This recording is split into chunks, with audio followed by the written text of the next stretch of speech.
Jake Rosewood had made exactly 3 mistakes in his life that he actually regretted. The first was telling his high school girlfriend he could totally do a backflip off the diving board. The second was eating gas station sushi in Nevada. The third was happening right now, as he stood in the main exhibition hall of Station Prometheus 7, watching a 4-armed crystalline alien lovingly caress a glowing sword, while 3,000 spectators from 40 different species lost their collective minds. "Behold," proclaimed Krell Thar the Unyielding, his voice resonating through the translator implants everyone wore. "The blade of eternal severance. 50 standard years in the forging. The core contains compressed neutron star material, stabilized through 17 quantum fold processes. The edge exists partially outside normal spacetime, allowing it to cut through molecular bonds before physical contact occurs." The crowd erupted. Beings with tentacles waved them enthusiastically. Beings without tentacles waved whatever appendages they had. Somewhere in the back, a methane breather was making a sound that Jake's translator unhelpfully rendered as intense appreciation noises. Jake checked his watch. Well, his phone. Nobody wore watches anymore, but he'd started saying it ironically, and now he couldn't stop. He had 3 hours before the shuttle back to the hotel, and he was already composing his expense report in his head. 1 ticket to the Intergalactic Forgemasters Convention, courtesy of Rosewood Metallurgical Solutions. 1 overpriced station coffee that tasted like burnt regret. 1 completely wasted Saturday that he could have spent literally anywhere else. Pretty impressive, right?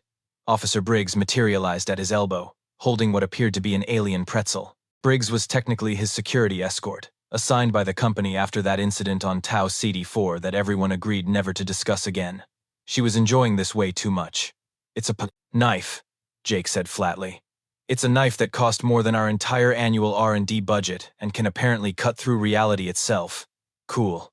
My Uncle Ricky makes knives in his garage next to his boat that doesn't run, and a refrigerator full of deer meat.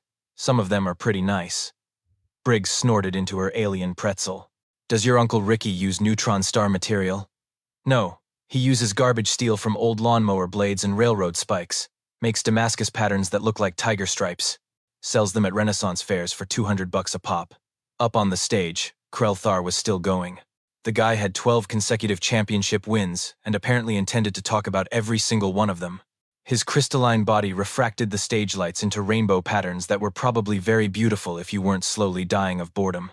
"The inferior metallurgical attempts of lesser species," Krell Thar continued, his translator adding what Jake suspected was extra condescension that might not have been in the original language, "serve only to highlight the vast gulf between true mastery and primitive slag work. I have studied the techniques of 700 worlds. I have apprenticed under the Forge Lords of Xerxes Prime. I have bathed in the solar fires of newborn stars to understand the nature of metal itself." "Oh, come on," Jake muttered. "The humans, for instance," Krell Thar said, and Jake suddenly wished he'd muttered quieter, "have only recently achieved basic space-grade alloys. Their most advanced military vessels use materials my civilization discarded 12,000 years ago. Their cultural metallurgy is charming in its simplicity, much like watching infant larvae attempt to construct a nest. Adorable, but ultimately meaningless in the grand tapestry of galactic achievement." Several aliens in the crowd made sounds that the translator rendered as polite agreement laughter. A few heads turned toward Jake, the only human in a sea of exotic aliens. He felt his face getting hot. Briggs elbowed him. "Don't. I'm not going to do anything. Your eye is twitching. It always twitches when you're about to do something stupid. My eye is not twitching." "Say something," Briggs said, grinning like a maniac. "I dare you. Come on, Rosewood. Defend humanity's honor. Tell the Crystal Man about Uncle Ricky's garage knives. That would be incredibly stupid. Absolutely it would. I would gain nothing. Nothing except my eternal respect." Jake looked at the stage, where Krell Thar was now demonstrating his blade's ability to cut through a block of something the announcer called military-grade hull plating. The blade passed through it like it wasn't even there, which was apparently the whole point. The crowd went absolutely berserk. "You know what?" Jake said, his mouth moving before his brain could stop it. "Damascus steel is prettier." He'd said it quietly. He'd absolutely said it quietly. But the acoustics in the exhibition hall were designed to carry sound perfectly to every corner, and apparently Jake's translator implant was set to broadcast mode, a feature he'd completely forgotten existed, and the universe had a sense of humor that leaned heavily toward cosmic irony. Every single being in the exhibition hall turned to look at him. Krell Thar's forearms froze mid-gesture. His crystalline face didn't have expressions in the traditional sense, but Jake could have sworn the light refracting through it just got considerably colder. What? Krelthar said slowly. Did you just say? Briggs was shaking with silent laughter, the pretzel forgotten, tears actually forming in her eyes. Jake cleared his throat. I said, that's Master Steel. Very impressive. I was just, complimenting your work. The translator apparently had other ideas. It cheerfully broadcast. I formally challenge the validity of your craftsmanship and propose that my primitive human techniques produce superior, aesthetic results. Oh no, Jake said. Oh yes, Briggs wheezed. Krelthar's entire body began to glow with what Jake's survival instincts recognized as rage. You dare? I really don't, Jake said quickly. There's been a misunderstanding, a translation error. I was actually just leaving and the human has issued a challenge, Krelthar declared to the crowd. Under the ancient galactic smithing code, I accept. 3 days hence, we shall meet in honorable competition. May the inferior metallurgist be revealed for all to witness. The crowd exploded into chaos. Jake turned to Briggs. I hate you so much right now. This is the best day of my life, she gasped between laughs. Uncle Ricky is going to lose his mind. Jake's phone buzzed. It was a message from Director Hammond back on Earth. It contained 3 words and 7 exclamation marks. What did you do? Yeah, Jake thought, watching Krelthar raise his blade triumphantly while the crowd chanted something his translator rendered as ceremonial combat enthusiasm. This was definitely mistake number 3. The next 15 minutes were what Jake would later describe as a masterclass in how quickly your life can completely derail. First came the officials. 3 of them, to be precise, each from a different species, each wearing robes that suggested they took themselves very seriously. The tall one looked like a praying mantis had been crossed with a lawyer. The short one was gelatinous and kept making squelching sounds that Jake's translator rendered as legal terminology. The third one appeared to be made entirely of organized light, which was frankly showing off. You are Jake Rosewood of Earth, human designation, employed by Rosewood Metallurgical Solutions? The mantis lawyer asked, consulting a holographic clipboard. Listen, there's been a huge misunderstanding, Jake started. Answer the question, please. Yes, but, and you did issue a formal challenge to Forgemaster Krelthar, the unyielding, 12-time champion of the galactic smithing competition? No, I said Damascus steel was prettier, which was just like an opinion. And also I said it quietly to my friend here who was having the time of her life. He shot a glare at Briggs, who was filming the whole thing on her phone, and the translator made it sound like something it wasn't. The gelatinous official squelched importantly. The translator said, Translation accuracy is certified to 99.7%. Your statement was interpreted as follows. A formal declaration that human metallurgical techniques produce aesthetically superior results to those of the current champion, followed by an implicit challenge to prove said superiority through direct competition. That is not even close to what I meant. Nevertheless, the light being said, its voice somehow sounding like a gavel striking, the Galactic Smithing Code has been invoked. Article 7, Section 3. Any challenge issued publicly at an official GSC event must be honored by both parties within 72 standard hours, or the challenging party's species faces economic sanctions, including but not limited to a 40% reduction in approved trade routes and a formal designation of cultural cowardice. Jake blinked. I'm sorry, what? Cultural cowardice, the mantis repeated helpfully. It's quite shameful. Last species to receive the designation was the Blornars of Epsilon 9. They've never recovered their standing. Their export economy collapsed within a decade. So you're telling me, Jake said slowly, feeling a headache forming behind his eyes, that because of a translator malfunction, I either have to have a smithing competition with a 4-armed crystalline alien who bathes in solar fires, or humanity gets economically blacklisted and labeled as cowards. Correct, all 3 officials said in unison. Briggs had stopped laughing. Wait, that's real? The Galactic Smithing Code is one of the oldest continuously maintained treaties in known space, the light being said. It predates the Galactic Council itself by 3,000 years. Smithing is considered a sacred art among 72 major civilizations. Challenges to a master's honor are not taken lightly. Jake's phone buzzed again. Director Hammond, calling this time. Jake declined it.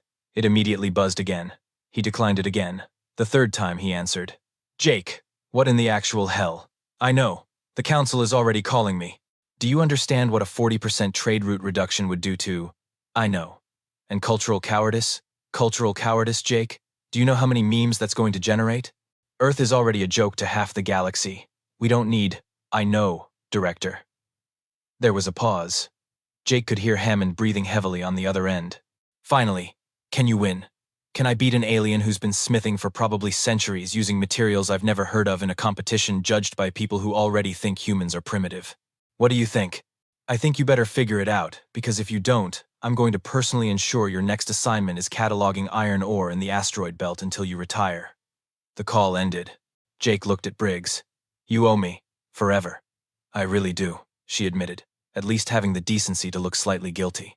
But hey, maybe it won't be so bad. You're a good metallurgist. You went to MIT. You've published papers. I write material safety reports for industrial clients and occasionally consult on hull plating specifications. I don't forge mystical space swords. The Mantis lawyer cleared its throat, which sounded like chittering. The competition will take place in 72 hours in the main forge arena.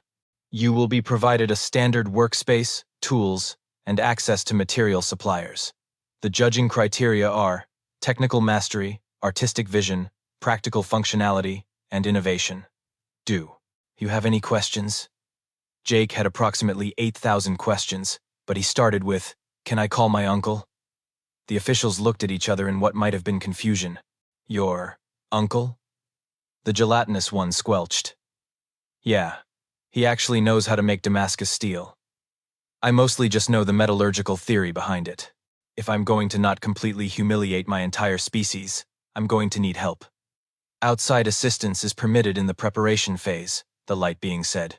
However, the actual forging must be completed by you alone. Fine. Great. Wonderful. Jake pulled out his phone and started composing a message, then stopped. Wait, what materials am I allowed to use? Any materials you can legally procure within the 72-hour window, the Mantis said. Most competitors use rare elements, exotic alloys, or materials harvested from extreme environments.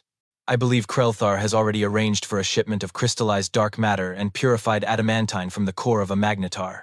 Of course he has, Jake resumed typing. And I can use, say, regular iron and carbon? The three officials exchanged glances that suggested they thought Jake was either joking or brain damaged. You may use whatever materials you wish, the light being said carefully, though I feel compelled to note that no one has won a GSC event using basic planetary metals in over 4,000 years. First time for everything, Jake muttered, hitting send on the message to Uncle Ricky. The reply came back in 30 seconds, all caps. Hell yes. Sending supplies now. This is the greatest thing that's ever happened. Your aunt says hi. Briggs read over his shoulder and snorted. Uncle Ricky sounds enthusiastic. Uncle Ricky once entered a demolition derby with a riding lawnmower, just to prove a point. Enthusiasm is kind of his baseline. Jake looked at the officials. Are we done here? I need to figure out how to not destroy Earth's economy. The competition will be broadcast across 47 systems, the Mantis said cheerfully. Estimated viewership is approximately 8 billion sentient beings. Try not to embarrass yourself too badly. Too late for that, Jake said. As the officials left, Krelthar approached, his crystalline form still radiating smug superiority. Up close, he was even more imposing, easily 8 feet tall with 4 arms that looked like they could bend steel bars. Human, he said, his voice resonating with harmonics that suggested amusement. I respect your courage, even if your skills are lacking. I will attempt to make your defeat swift and educational. Thanks, Jake said flatly. That's real considerate. Perhaps afterward, I will explain where your primitive techniques fall short. Consider it a learning opportunity. Can't wait. As Krelthar walked away, Briggs whistled low. You know what? I'm starting to think you might actually have a chance. Really? No, not at all. But I'm going to say supportive things anyway, because I feel bad about the dare. You should feel bad. You should feel terrible. I do. I feel awful, she grinned. But I'm also definitely going to tell this story at every company party for the rest of my life. Jake's phone buzzed with a shipping notification. Uncle Ricky's package was already en route. Express delivery via Amazon Prime Galactic. Estimated arrival, 48 hours. The contents listed made Jake simultaneously relieved and terrified. Scrap iron, coal, borax, a propane forge, hammers, tongs, and a handwritten note that simply said, "You got this, kiddo." Smiley face, winky face. Well, Jake said, staring at his phone, I guess we're really doing this. We? Briggs asked. You got me into this. You're helping. I don't know anything about smithing. Then you'll learn. Moral support. Cheerleading. Something. You owe me. Briggs sighed dramatically but was grinning. Fine. But when this is over and Earth is a skull, galactic laughingstock, I'm requesting a transfer. Deal, Jake said. 72 hours until he either pulled off a miracle or became the most infamous human in the galaxy. No pressure. The Forge Arena was, Jake had to admit, pretty impressive. It occupied an entire level of Station Prometheus 7, with dozens of individual workstations arranged in a circle around a central viewing platform. Each station was equipped with what looked like the metallurgical equivalent of a Formula One pit crew setup: advanced plasma forges, gravity hammers, molecular assemblers, and things that Jake couldn't even identify but that probably cost more than his house. His station was number 7, Krelthar's was number 8, right next to him. Of course it was. This is fine, Jake said, staring at the empty workspace. This is totally fine. You've said that 6 times in the last 10 minutes, Briggs observed. She was leaning against the wall, eating what the station vendor had promised was definitely not poisonous to humans. Street food. It's not becoming more convincing. Jake's station had the basics: an anvil, a water quench tank, some standard hammers, and a heating element that looked like it could melt titanium. All state-of-the-art alien technology that he had absolutely no idea how to use. Next door, Krelthar was already setting up. His 4 arms moved in perfect synchronization, arranging crystalline tools that hummed with energy. A small crowd of admirers had gathered to watch, oohing and aahing as he levitated a container of what the label claimed was stabilized stellar core material. Show off, Jake muttered. A small hovering robot appeared at his elbow, startling him badly enough that he nearly knocked over the anvil. The robot was roughly spherical, with multiple optical sensors and manipulator arms, and was making a sound like a nervous hum. Ah, hello, greetings. Yes, hello, the robot said, its translator set to what Jake could only describe as maximum anxiety. I am PIP-7, Maintenance and Assistance Unit, assigned to your station for the duration of the competition. I am very excited to help you. Very excited indeed. Though I must confess I have reviewed your materials list and I am somewhat confused.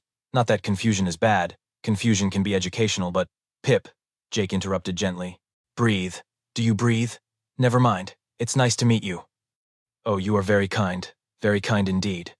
Most competitors yell at me. Forgemaster Krelthar called me an obsolete waste of circuits just this morning. Not that I took it personally. I did take it personally. I cried for 17 minutes in the maintenance closet. Briggs snorted. I like this robot. When are your materials arriving? Pip asked, hovering nervously. Most competitors have already received shipments of exotic matter. Krelthar has crystallized dark matter, purified adamantine, and something called temporal iron that exists in 3 time periods simultaneously. Very impressive, very advanced. Your materials are… regular iron and coal, Jake said. Pip's optical sensors dimmed, then brightened, then dimmed again. I see. Is that… and please forgive my ignorance, is that a joke? Human humor is very confusing to me. Though I am trying to learn, I have been studying Earth comedy specials. I recently watched one about observations on airline food. I did not understand it at all. Not a joke, Pip. That's really what I'm using. Oh, a long pause. Oh no. That's kind of been the theme of the last 48 hours. Yeah. A shipping drone arrived right on schedule, carrying a large crate with rosewood, handle with care, stenciled on the side in Uncle Ricky's handwriting. The drone deposited it at Jake's station with a cheerful beep and zoomed away. Jake pried open the crate. Inside was exactly what Uncle Ricky had promised. Bundles of scrap iron that looked like they'd come from a junkyard, bags of coal, flux, a portable propane forge that had clearly seen better days, and an assortment of hammers and tongs that appeared to be older than Jake himself. Nestled on top was a handwritten note on actual paper, complete with coffee stains. Jake, my favorite nephew. Jake was his only nephew. Remember what I taught you. Heat it, fold it, hammer it flat. Pattern welding is just fancy words for doing the same thing 100 times until it looks cool. The secret is patience and not setting yourself on fire. You got this. Love, Uncle Ricky. P.S. Your aunt wants to know if you're eating enough vegetables in space. P.P.S. Kick that alien's crystalline ass. Jake felt his throat get tight. He carefully folded the note and put it in his pocket. Pip hovered closer, examining the materials with his optical sensors. This is, and I mean no disrespect, this is very primitive. This iron has not been molecularly refined. This carbon source is literally ancient compressed plant matter. The forge is powered by combustible hydrocarbons. I am experiencing significant concern. Join the club, Jake said. But he was smiling. He ran his hand over one of Uncle Ricky's hammers. The handle was worn smooth from decades of use. The head dinged and scarred from thousands of hours at the forge. It felt right in his hand. A clicking sound made him look up. An insectoid alien had approached his station, mandibles twitching with what might have been curiosity. It was about 4 feet tall, with iridescent chitin that caught the light, and entirely too many legs. Apologies for intrusion, the alien said, its translator rendering the clicks and chirps into precise English. I am Chirik, journeyman smith from Kepler 442b. I could not help but notice your materials. They are most unusual. That's one word for them, Briggs said. Chirik's antennae swiveled toward the iron. May I ask, what technique are you employing? I have studied metallurgy from 17 worlds and I do not recognize this approach. Jake started unpacking. The forge. It's called pattern welding, or Damascus steel, depending on who you ask and when they're from. You take iron and steel, layer them together, fold them, hammer them flat, fold them again, over and over. The different metals create patterns when you etch the final blade. Folding, Chirik repeated slowly. You physically fold the metal. Multiple times. Couple hundred times, usually. That seems, and please forgive my directness, that seems extremely inefficient. Why not use a molecular assembler to arrange the crystalline structure precisely? Because then it wouldn't be Damascus steel. Chirik's antennae quivered. Jake was pretty sure that was confusion. I do not understand. The end result would be identical at the molecular level. Maybe, Jake said, setting up the propane forge. But there's something about doing it by hand. The imperfections are part of the beauty. Every blade is unique because every smith hammers a little differently, heats it a little differently. You can't replicate that with a machine. Fascinating, Chirik said, and he actually sounded like he meant it. Inefficient, but fascinating. May I observe your process? Sure, why not? The more the merrier. A small crowd was beginning to form. Word had apparently spread that the human was using primitive materials, and aliens loved a good spectacle. Most of them seemed to think he was either brave or stupid. Jake was pretty sure it was the latter. Krelthar noticed the attention and glided over, his crystalline form refracting the overhead lights into rainbow patterns. Is there a problem at the human station? No problem, Jake said, not looking up from arranging his tools. Just setting up, with scrap metal and fossil fuels, Krelthar observed. How quaint. I suppose this is what I should expect from a species that only recently discovered faster-than-light travel. We've had FTL for 60 years. Recently, Krelthar repeated, I have been forging for 300 standard years. My master studied under the legendary Vorthax, who created the Blade of 7 Suns. My techniques have been refined across millennia of accumulated knowledge. He gestured with one of his 4 arms at his own station, where exotic materials literally glowed with contained energy. While you play with iron scraps. Jake finally looked up. You done? Krelthar's crystalline face somehow managed to convey surprise. Excuse me? Are you done with the speech? Because I've got work to do, and you're kind of blocking my light. A ripple went through the gathered crowd. Apparently no one talked to Krelthar like that. The Forgemaster stared at him for a long moment, then made a sound that the translator rendered as amused condescension. I look forward to your inevitable failure, human. Perhaps it will teach your species some humility. As Krelthar returned to his station, Pip hovered close to Jake's ear. That was either very brave or very foolish. Yeah, Jake said, firing up the propane forge. I'm going with foolish. Briggs walked over, filming everything on her phone. You know this is going to be on the internet forever, right? Like every single moment. Win or lose, you're going to be a meme. Great. Always wanted to be famous. What do you need me to do? Jake looked at the pile of scrap iron, then at the forge, then at the array of alien technology he didn't understand. Honestly, just keep Pip calm and make sure I don't accidentally poison myself with whatever that glowing stuff is that Krelthar keeps waving around. I can do that. And Pip? The little robot perked up. Yes, Jake? You're gonna see me do the same thing over and over again for the next 72 hours. It's going to look boring and repetitive and probably pointless, but that's the process. That's how this works. I understand, Pip said, though his tone suggested he absolutely did not understand. I will assist to the best of my capabilities. Jake selected a piece of scrap iron and placed it in the forge. The metal began to glow, first red, then orange, then yellow-white. The familiar heat washed over his face, and for the first time since this whole mess started, he felt something like calm. Next to him, Krelthar was literally bending space-time with a gravity hammer, creating metals that shouldn't exist in normal reality. And Jake was heating up an old piece of iron with propane and getting ready to hit it with a hammer. "Uncle Ricky," he muttered. "This better work." The iron reached forging temperature. Jake pulled it out with the tongs and brought the hammer down. The sound of metal on metal rang through the forge arena. Let the games begin. The opening ceremony was, in Jake's opinion, wildly excessive. There were holograms, there were light shows, there was a choir of gaseous beings from Nebulous Sector 7 who sang in frequencies that made Jake's teeth hurt. The announcer, a six-eyed amphibian creature named Voxar, spoke with the enthusiasm of a sports commentator calling the galaxy's most important game.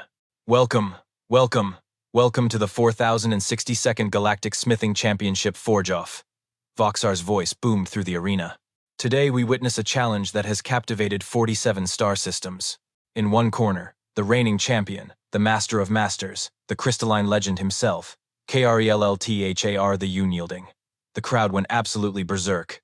Cheering, whistling, sounds that Jake's translator gave up trying to interpret and just labeled as extreme enthusiasm. Krelthar raised all four arms in acknowledgement, his body refracting the spotlights into a dazzling display. And in the other corner, the underdog, the challenger, the human who dared to question the champion's supremacy, Jake Rosewood of Earth. Scattered applause, some confused chirping. Someone in the back made a sound that the translator rendered as polite skepticism. "Great," Jake muttered. "At least, they're polite about thinking I'm going to fail." Briggs gave him a thumbs up from the observation area. Pip hovered nervously by the forge, his optical sensors dimming and brightening in what Jake had learned was the robot equivalent of anxiety fidgeting. "The rules are simple," Voxar announced. "Each competitor has 48 standard hours to create a blade. They will be judged on technical mastery, artistic vision, practical functionality, and innovation. The judge's decision is final." "Competitors, take your positions!" Jake walked to his station. The scrap iron was already sorted, the forge was hot, and Uncle Ricky's hammers were laid out like surgical instruments. It looked absurdly primitive compared to every other station in the arena, where competitors were using technology that probably violated several laws of physics. Krelthar was already working. His four arms moved in perfect synchronization, each one performing a different task. One arm operated a plasma forge that burned at temperatures Jake couldn't even conceptualize. Another manipulated a gravity hammer that literally warped space around it. The third was arranging crystallized dark matter into precise geometric patterns. The fourth was doing something with temporal iron that made Jake's eyes hurt to look at. And Krelthar begins with his signature technique. Voxar narrated, folding space-time itself into the metal's crystalline structure. Absolutely breathtaking work. 3 centuries of experience on full display. Jake picked up a piece of scrap iron with his tongs and put it in the propane forge. "Meanwhile," Voxar continued, his tone notably less enthusiastic, "Jake Rosewood is, heating up metal. With fire. Regular fire. Made from combustible hydrocarbons." Jake ignored the commentary. The iron was reaching temperature, the color shifting from red to orange. He'd done this 1,000 times in Uncle Ricky's garage. Sure, the stakes were slightly higher now, what with representing all of humanity and potentially destroying Earth's economy. But the process was the same. Heat it. Hammer it. Fold it. Repeat. The iron hit forging temperature. Jake pulled it out and brought the hammer down. The impact rang through the arena, a pure, simple sound that cut through all the humming, buzzing, and reality-warping effects of the high-tech forges. Chirrut appeared at the edge of his station, antennae quivering with interest. "You are actually hitting it. With a metal tool. Manually." "Yep," Jake said, rotating the iron and hammering again. "But why?" "You have access to gravity hammers, plasma shapers, molecular assemblers, because this is how you make Damascus steel." Jake dunked the iron in the flux, then back into the forge. "You can't rush it. Can't automate it. Every hammer strike matters. The way the metal moves, the way it responds, you feel it through the hammer." "A machine can't do that." "Fascinating," Chirrut said, pulling out what looked like a holographic notepad. "May I document this?" "Knock yourself out." More aliens were gathering now, drawn by curiosity. A pair of crystalline beings similar to Krelthar but smaller. A blob creature that moved by undulating. Something that looked like an ambulatory fern. They watched as Jake performed the same action over and over. Heat, hammer, fold, repeat.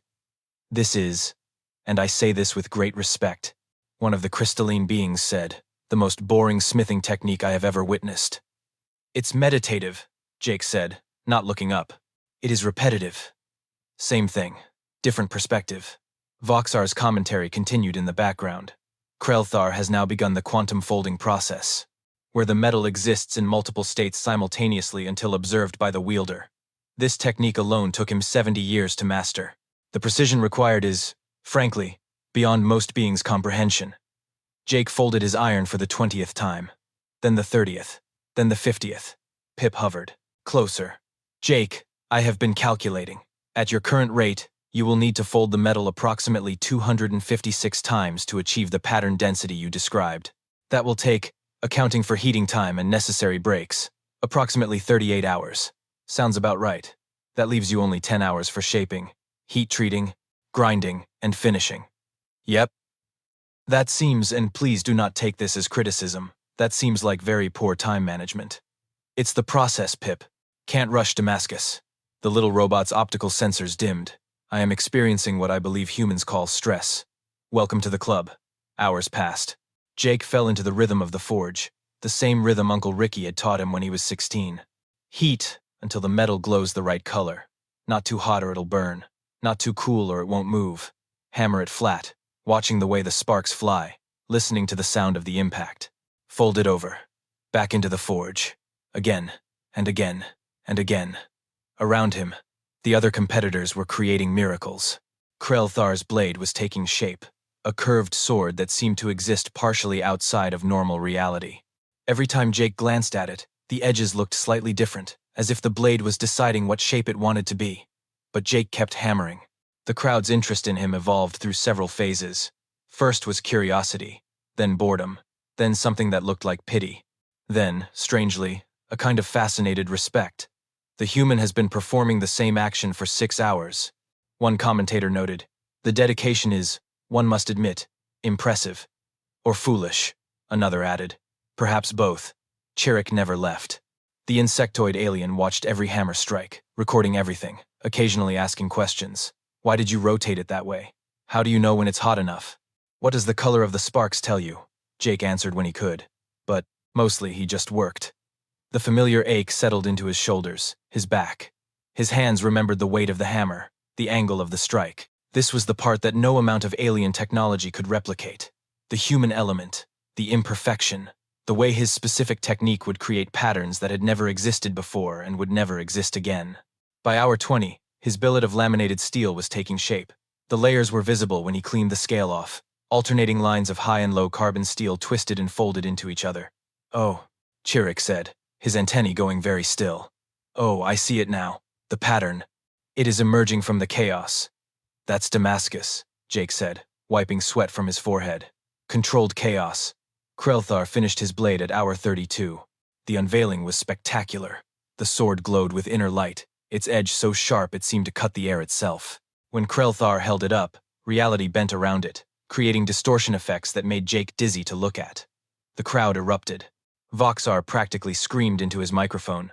Ladies and gentlemen and beings of indeterminate gender, behold the blade of infinite severance. Krelthar has done it again, creating a weapon that transcends conventional physics. The quantum edge exists in a state of perpetual sharpness. The molecular structure is locked in temporal stasis, and the blade can theoretically cut through any known material in the galaxy. Krelthar looked over at Jake, who was still hammering. Your move, human. Jake just kept working. He had 16 hours left, and he wasn't done folding yet. By hour 40, Jake's arms felt like they were going to fall off. The billet had been folded 256 times, creating over 70,000 layers of steel. The pattern was clearly visible now, flowing lines that looked like water or wood grain or tiger stripes, depending on the angle. It's beautiful, Pip said quietly. I not understand before, but I understand now. You made this with your hands. Every layer is from your effort. There is no machine precision, no molecular perfection, but there is something else. Something I do not have words for. Soul, Briggs called from the observation area. The word you're looking for is soul. Jake began shaping the blade, drawing out the steel, tapering it, creating the profile. This was the part where experience mattered, where knowing how steel moved made all the difference. He worked carefully, deliberately, checking the symmetry, feeling the weight. The arena had gone quiet. Everyone was watching now. Krelthar stood at his station, arms crossed, his blade resting on a pedestal that bent light around it. His expression, as much as a crystalline face could have one, was curious. "The human," Voxar said softly, "has been working for 47 hours straight. Medical sensors indicate he is operating on pure determination and what appears to be excessive caffeine consumption. The blade is taking shape. It is not glowing. It is not warping reality. It is not doing anything that would normally impress at a GSC event. But ladies and gentlemen, I have been commentating these competitions for 200 years, and I have never seen anything quite like this." Jake quenched the blade, the water hissing and steaming. He let it cool, then began the careful process of grinding, establishing the edge geometry, removing the forge scale. With 2 hours left, he etched the blade in acid. The pattern emerged fully, beautiful flowing lines that seemed to dance across the steel. No two Damascus blades were ever alike, and this one was his. Every fold, every hammer strike, every moment of exhaustion and determination was locked into the steel's structure. He fitted a simple handle, leather-wrapped wood, nothing fancy, practical. With 10 minutes to spare, Jake held up his knife. It didn't glow. It didn't bend reality. It didn't exist in multiple quantum states. It was just a knife, but it was a damn good knife. Krelthar looked at it for a long moment. Then he made a sound that might have been a laugh. "Well, human, at least you finished. That is more than I expected." "Thanks," Jake said, "I think." Voxar's voice boomed through the arena. "Time is up. Competitors, present your blades to the judges. Let the evaluation begin." Jake set his knife down on the presentation stand. Now came the scary part. The judging panel looked like a cosmic United Nations meeting designed by someone with a very weird sense of humor. Magistrate Vorn sat in the center, a regal being who resembled a bipedal wolf with silver fur and 6 eyes. She was apparently legendary in smithing circles, having judged competitions for 3 centuries. To her left was Artificer Quex, a floating brain in a containment sphere who specialized in molecular analysis. To her right sat Master Hammerfist, a rock-like being from a high-gravity world who literally had hammers for fists and communicated through seismic vibrations that the translator struggled with. "We will now begin the evaluation," Vorn announced, her voice carrying authority that made even the rowdy crowd shut up. First test, sharpness and edge geometry. A series of materials were brought out on hovering platforms. Advanced polymers, crystal matrices, synthetic alloys, and something that looked like solidified light. Standard testing stuff, apparently. Krelthar went first, naturally. He lifted the blade of infinite severance with 2 of his 4 arms. The sword hummed with contained energy, and even from across the arena, Jake could feel the wrongness of it, like reality was unhappy about the blade's existence. "Behold," Krelthar said, positioning his blade above the first test material, a block of military-grade hull plating that could supposedly withstand direct missile strikes. He didn't so much cut as exist near it. The blade passed through the hull plating without resistance, without sound, without any indication that matter had been in its way. The block simply separated into 2 perfect pieces. The crowd lost their minds. "Incredible," Vorn said, making notes on a holographic tablet. The quantum edge performed exactly as theorized. 0 resistance, perfect molecular separation. Quex analysis? The brain in the sphere pulsed. Edge geometry exists in a state of quantum uncertainty until the moment of cutting. Observable sharpness is effectively infinite. Truly remarkable work. Krelthar cut through the remaining materials with the same effortless precision. Crystal, polymers, exotic alloys, all of them separated like they were made of smoke.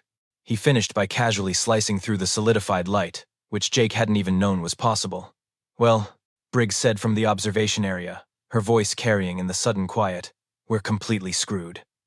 "Thanks for the vote of confidence," Jake muttered. "Jake Rosewood," Vorn called. "Please demonstrate your blade's cutting ability." Jake picked up his knife. It felt comfortable in his hand, the weight balanced, the leather grip worn in from his final fitting work. It looked absurdly simple compared to Krelthar's reality-defying sword. He approached the test materials. Someone had considerately reset them with fresh samples. The hull plating went first. Jake set the edge against it and applied pressure. The knife bit into the material, cutting cleanly but not effortlessly. He had to work at it, using proper technique, letting the edge do the work. After several seconds, he cut through. Polite applause. The kind you give a child who tried their best at the science fair. Functional, Vorn noted. Adequate edge geometry for basic cutting tasks. Quex. Standard molecular separation through mechanical edge advantage, the brain said, somehow managing to sound bored. No quantum effects observed. Edge sharpness approximately 15 nanometers at the apex. Competent work for primitive materials. Jake worked through the rest of the materials. The knife cut everything it was supposed to cut, but it took effort, technique, skill. It was a tool, not a magic trick. When he finished, Krell-Thar was trying and failing to hide a smug expression. A valiant effort, human. Second test, Vorn announced. Durability and structural integrity. Oh good, Jake thought. More opportunities for public humiliation. They started with impact tests. A mechanical hammer, calibrated to deliver specific force levels, would strike each blade while sensors measured deformation, stress, and potential failure points. Krell-Thar's blade went first again. The hammer came down with enough force to dent starship armor. The blade of infinite severance didn't even register the impact. The hammer bounced off like it had hit an immovable object. The blade's structure didn't flex, didn't vibrate, didn't acknowledge that physics had just tried to interact with it. Temporal stabilization field is holding perfectly, Quex observed. The blade exists in a state of perpetual structural integrity, effectively indestructible by conventional means. More cheering. Krell-Thar had basically created a lightsaber made of crystallized showing-off. Jake's turn. He set his knife on the testing stand, said a quiet prayer to the ghost of Uncle Ricky's garage, and nodded to the operator. The hammer came down. The knife rang like a bell. The blade flexed slightly, absorbing and distributing the impact through its structure, then returned to true. No cracks, no chips, no failures. Jake let out a breath he hadn't realized he was holding. Impressive resilience, Vorn said, and she actually sounded surprised. The blade demonstrated appropriate flex response, while maintaining structural integrity. The folded steel structure distributed stress effectively. Master Hammerfist, your assessment? The rock being rumbled, something that made the floor vibrate. The translator said, good steel. Honest steel. Steel remembers the hammer that made it. That's oddly poetic, Briggs said. They ran more durability tests. Thermal shock, torsion stress, repeated impact. Jake's knife handled all of it, performing exactly as a well-made Damascus blade should. It wasn't flashy, but it worked. Third test, Vorn announced. Practical application. Now this was interesting. A series of stations had been set up with various materials that blades might actually be used on in daily life. Rope, leather, wood, synthetic fabrics, and, inexplicably, a tomato. Why a tomato? Jake asked Pip quietly. It is a traditional test, the robot whispered back. Tomato skin is difficult to cut without crushing the fruit. It demonstrates edge sharpness and control. Huh. Okay then. Krell-Thar approached the practical test stations with the same confidence he'd shown throughout. He positioned his blade over the first test, a coil of advanced synthetic rope used in space station construction. The blade of infinite severance touched the rope. The rope disintegrated, not cut, disintegrated. The molecular bonds simply stopped existing, and the rope fell apart into its component atoms, which then fell apart into their component particles, creating a small puff of what Jake's science brain recognized as plasma. Oh my, Vorn said. Krell-Thar looked at his blade, then at where the rope had been, then back at his blade. That was, unexpected. The quantum edge is too sharp, Quex observed clinically. It's not cutting matter so much as fundamentally disagreeing with its right to exist. Krell-Thar moved to the leather. Same result. The leather aged 10,000 years in 3 seconds and crumbled to dust. The wood actually caught fire from the molecular disruption. The synthetic fabric created a small localized gravity anomaly before disappearing. They skipped the tomato test by mutual unspoken agreement, probably because everyone was worried it might create a black hole. So, Vorn said carefully, your blade is extremely effective at cutting. Yes, Krell-Thar said, sounding less confident now. Perhaps too effective. That is a possibility, yes. Can it be used for, say, food preparation, leather working, general utility tasks? Krell-Thar looked at his blade, which was still humming with barely contained reality-warping energy. I would not recommend it, no. A murmur ran through the crowd. This was unexpected. Jake approached his testing station. The materials had been reset with fresh samples. He picked up his knife, feeling suddenly very aware of every eye in the arena watching him. He started with the rope. The Damascus blade cut through it cleanly, smoothly, with a satisfying whisper of parting fibers. The rope fell into two neat pieces that didn't disintegrate or achieve sentience or do anything weird. The leather cut like butter. The wood showed a clean slice. The synthetic fabric parted without complaint. Then came the tomato. Jake set the blade against the red skin and drew it across in one smooth motion. The tomato split perfectly, the interior intact, the skin cut cleanly without crushing. The crowd was dead silent. Jake held up both halves of the tomato.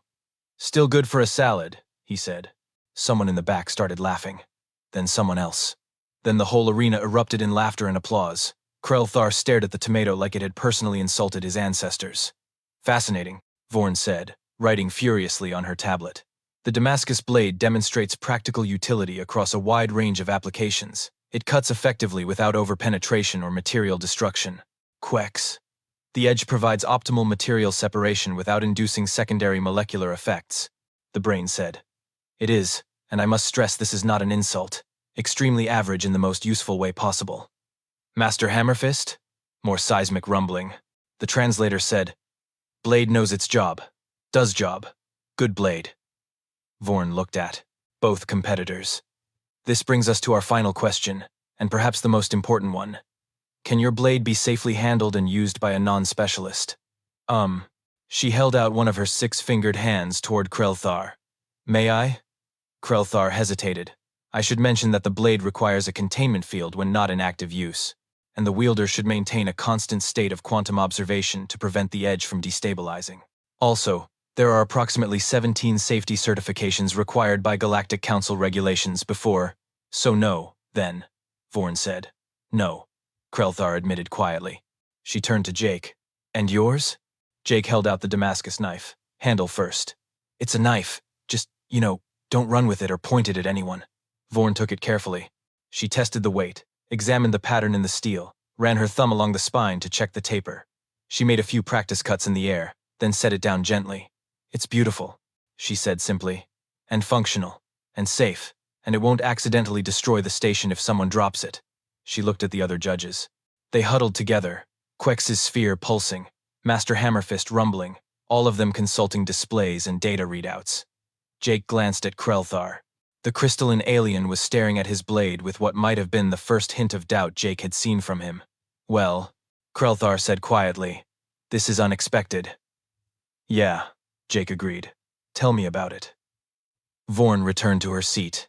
The arena fell silent. "We have reached a decision," she announced. Jake's heart hammered in his chest. Briggs had her fingers crossed. Pip's optical sensors were dimmed so low he was practically invisible. Here it comes, Jake thought. The moment where I either save humanity or become the most infamous person on Earth. No pressure at all. Magistrate Vorn stood, her silver fur catching the arena lights, all 6 eyes focused on the crowd.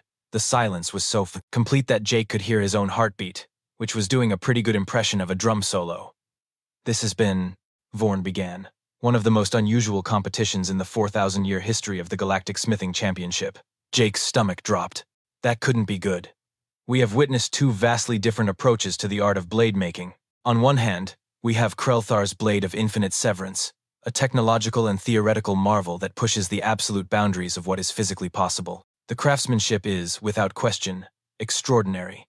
The blade represents centuries of accumulated knowledge and can cut through literally any known material in the galaxy." Krelthar straightened, his crystalline form gleaming with what looked like premature victory. "However," Vorn continued, and Jake noticed Krelthar's glow dim slightly, "we must also consider the fundamental purpose of a blade. Is it merely to cut? Or is it to serve as a tool that can be wielded, maintained, and used by the beings who depend on it?" Quex's sphere pulsed.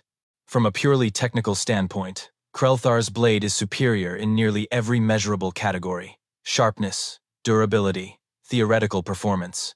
But, and this is highly unusual for me to say, the technical measurements do not tell the complete story." Master Hammerfist rumbled. The translator took a moment, then said, "Blade too good. Cut everything. Cut air. Cut light. Cut idea of cutting. Cannot use for cut rope without rope become not rope. This is problem." "Indeed," Vorn said. "A blade that cannot be practically used is, regardless of its technical perfection, not fulfilling the primary function of a blade. Additionally, the safety concerns are significant. 3 certifications, a containment field, and constant quantum observation are not reasonable requirements for a tool. She turned to Jake's station. The Damascus blade, by contrast, is technically inferior in almost every measurable way. It cannot cut through dimensions. It does not exist in multiple quantum states. It is made from what the galaxy would consider primitive materials using ancient techniques. Jake felt his brief hope deflating like a sad balloon. And yet, Vorn continued, and Jake's heart jumped. It performs its function beautifully. It cuts what needs to be cut. It does not cut what should not be cut. It can be safely handled by any being with opposable appendages. It requires no safety certifications, no containment fields, no advanced degrees in quantum mechanics to operate. And, if I may be personal for a moment, it is absolutely gorgeous. Chiric's antennae were vibrating so fast they were almost invisible. The pattern in the steel, Vorn said, gesturing to the holographic display showing Jake's knife, is not just decoration, it is a record of the maker's process. Every fold, every hammer strike, every moment of the forging is preserved in the metal itself. This blade tells a story. It has, and I never thought I would use this word in a technical evaluation, soul. Krelthar made a sound like crystals grinding together. After much deliberation, Vorn said, we have reached our decision. Technically, Krelthar's blade is more advanced in every measurable category. However, the Galactic Smithing Championship is not merely about technical achievement. It is about the art, the craft, and the practical application of bladesmithing. She paused, letting the tension build. Jake was pretty sure he was going to pass out. Therefore, we declare this competition a split decision. Krelthar wins the Technical Achievement Award for Most Advanced Blade. However, Jake Rosewood wins the Master Smith Award for Practical Craftsmanship and Artistic Vision. The arena exploded into chaos. Wait, what? Jake said. What? Krelthar said, considerably louder. Furthermore, Vorn continued, raising her voice over the noise, due to the unique circumstances of this competition and the technicality that Jake's challenge was based on a translator error, we are invoking Rule 743, Mutual Respect Resolution. Both competitors have demonstrated mastery in their respective approaches. The economic sanctions and cultural cowardice designation are hereby nullified. Humanity's trade routes remain intact. Briggs screamed and threw her alien pretzel in the air. Pip's optical sensors blazed so bright he looked like a small sundae. Chiric was literally jumping up and down, which was unsettling given how many legs were involved. Jake just stood there, his brain trying to process what had just happened. Krelthar approached, all four arms hanging at his sides. For a long moment, he just stared at Jake's knife. Then he made a sound that the translator rendered as contemplative humility. I have been smithing for 300 years, Krelthar said quietly. I have studied under masters, learned techniques that take decades to even comprehend, created blades that defy the laws of physics themselves. And I was beaten by folded scrap metal and a propane forge. You weren't really beaten, Jake said. Split decision, remember? Do not patronize me with technicalities, human. I know what this means. Krelthar extended one crystalline arm. I would very much like to learn your Damascus technique. If you would teach me. Jake shook the offered hand, which felt like gripping warm glass. I'll do you one better. I'll introduce you to the guy who taught me. Fair warning, though. Uncle Ricky is going to be absolutely insufferable about this. Uncle Ricky, Krelthar said slowly. The weekend warrior you mentioned. The very same. I would be honored to meet him. The awards ceremony was mercifully brief. Jake received a trophy that looked like a hammer made of solidified starlight, and a certificate that he definitely planned to frame. Krelthar received his own trophy and took it with considerably more grace than Jake expected. As they left the stage, Chiric practically tackled Jake. You must write a paper, a book, a comprehensive guide. The galaxy needs to know about pattern welding. I have so many questions. How do you determine fold count? What temperature variations are optimal? Can this technique be adapted for non-iron-based metals? What about Chiric?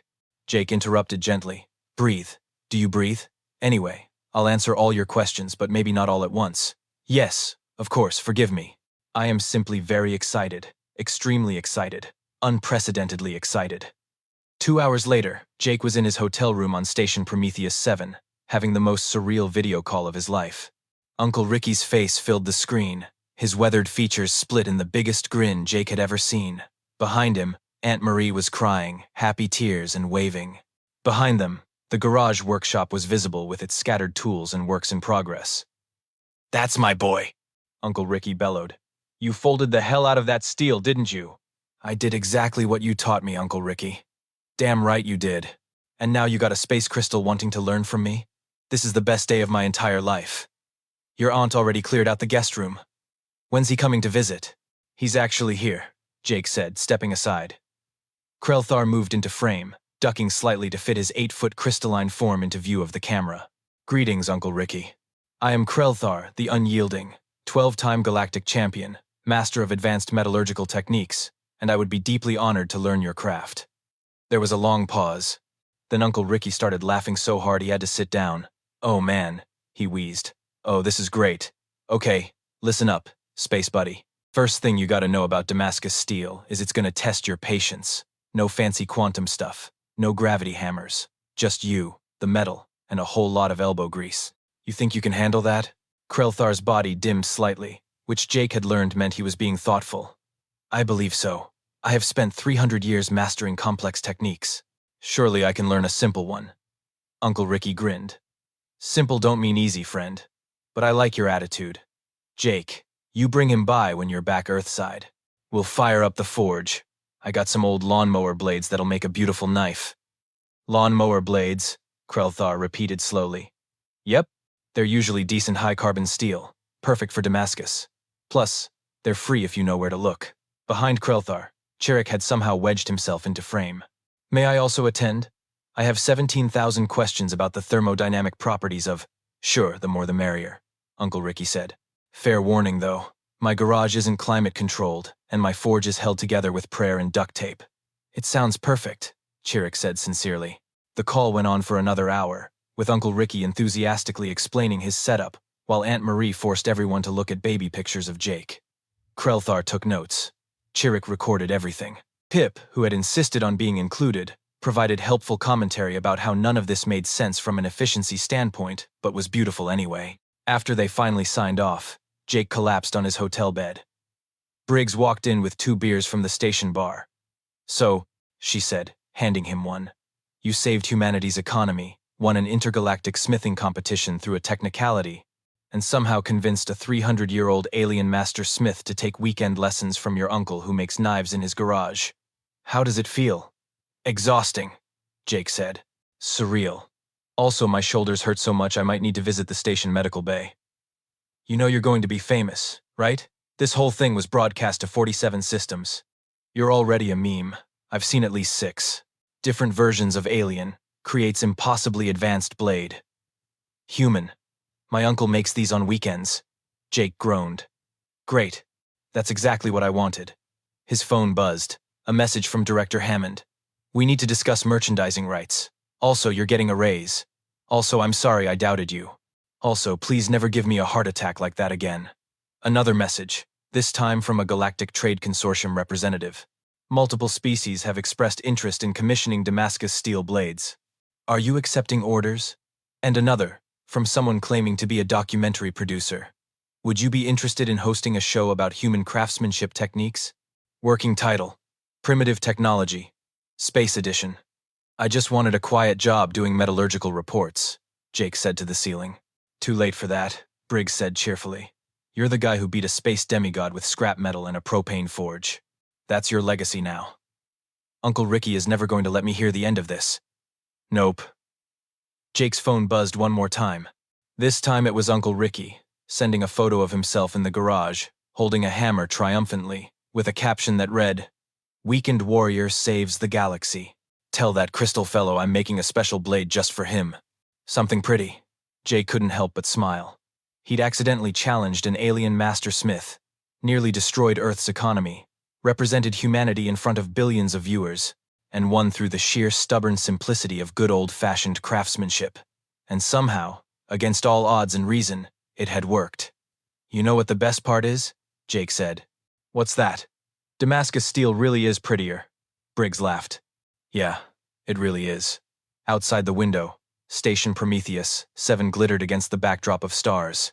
Somewhere down on Earth, Uncle Ricky was probably already heating up his forge, getting ready to teach an alien master smith how to fold steel the old-fashioned way.